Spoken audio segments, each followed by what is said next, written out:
Lolo, kwentuhan mo naman ako kung anong meron noon at nagbago ngayon. Sige, makinig ka, apo. Noon, buhay pa ang mga dinosaur. Sila ang pinakamalakas noon. Mas malakas pa sila kaysa sa leon, elepante at bangus. Ngayon, patay na sila. Noon, wait lang pulo. History naman yata yung kwento nyo. Ang ibig kong sabihin, noong bata pa kayo. Ah, ganun ba? Noong bata pa ako, dumidede pa ako sa mama ko. Wala pang bottle feeding noon. Opo lolo, alam ko yan. Dapat yung hindi ko alam. Yung hindi mo alam kamo? Opo, hindi mo alam ang syatong. Laro namin yun noon. Hindi mo alam ang tumbang preso at luksong baka. Hindi mo rin alam ang magluto. Hindi mo alam maglinis ng bahay. Hindi mo alam ang maghugas ng pinggan. Hindi mo alam ang rumispeto. Hindi nyo alam ang makinig. Kayong mga bata ngayon, mga tamad. Cellphone lang ang alam nyo.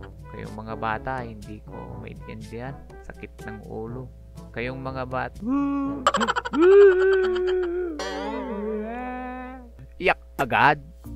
Kami nga noon, pinapalo kami ng hanger, walis, sinturon, latigo, bakal at itak. Minsan pa sinasako kami, pero hindi kami umiiyak. Ngayon, konting salita lang, iyak na. Kayo na ang may kasalanan, kayo pa ang galit. Mga magulang na ang umiiyak dahil sa inyo.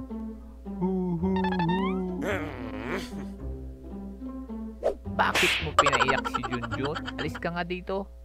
Lola, nagpapakwento lang naman ako kay Lolo. Pinagalitan na ako. Ano bang kwento gusto mo, apo? Gusto ko pong malaman ang kwento noon at anong pinagbago ngayon. O sige, upo ka dyan at ako na ang magkwekwento. Noon, buhay pa ang mga dinosaur. Sila ang pinakamalakas noon. Joke lang. Dito ka lang. Noon, malinis pa ang mga ilog at maraming isda ang lumalangoy dito. Pati kami, nakikilangoy na rin. Pwede mo pang inumin ang ilog noon. Pero ngayon, ang dumi-dumi na ng ilog. Ang daming basura, patay na hayop, at tae na ang lumalangoy dito. Subukan mong lumangoy sa ilog ngayon, apo. Pag ahon mo, may tae sa mukha mo. Maraming hayop noon. Pero ngayon, konti na lang. May buhok pa ang mga bundok noon. Ngayon, kalbo na. Noon, sama-sama kaming nanonood sa TV. Minsan, pati ang mga kapitbahay nakikinood. Sama-sama kaming nagtatawanan, umiiyak dahil sa pinapanood namin. Sama-sama kaming kumakain noon. Ngayon, may kanya-kanya na silang mundo. May kanya-kanyang cellphone. Imbis na kumain, nagse-cellphone na lang. Tumatawang nag-iisa. Umiiyak na nag-iisa. Parang baliw. Noon, isang salita lang, sumusunod na kami.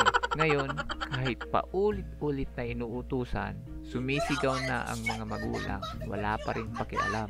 Cellphone pa rin.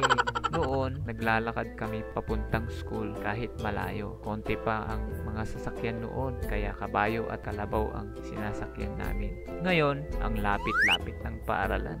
Nagtaksi pa. Noon, pag nanligaw ka, magpapadala ka ng sulat, pumunta ka sa bahay nila at haharanain mo siya. Pati magulang niya. Magbibigay ka ng pasalubong, mag-iigib ka ng tubig para sa kanila. Ganon ang ginawa ni lolo mo sa akin noon. Ngayon, isang text lang, magkasintahan na sila. Noon, sobra-sobra ang tela ng damit namin. Ngayon, kulang-kulang at butas-butas pa. Mahal pa. Noon, pag may piso ka, makakabili ka ng malaking tinapay at malaking candy. Ngayon, isang candy na lang ang nabibili mo. Maliit pa. Noon, multo ang kinakatakutan namin sa gabi pag naglalakad kami sa kalsada. Ngayon, tao na ang nakakatakot sa gabi. Noon, mahirap ang buhay. Ngayon, mas mahirap na. Oh no! Yun lang muna sa ngayon, apo ko. Baka di ka maniwala sa kadami-dami ng pagbabago noon at ngayon. Alam kong pati yung nanonood, may nalalaman ka rin noon na hindi ko alam. I-comment mo naman para may maikwento ako sa part 2 sa apo kong itong walang alam. Ha? Lola, alam kong hindi nyo alam ang dinosaur. Hahaha. Don't forget to like and subscribe to my channel.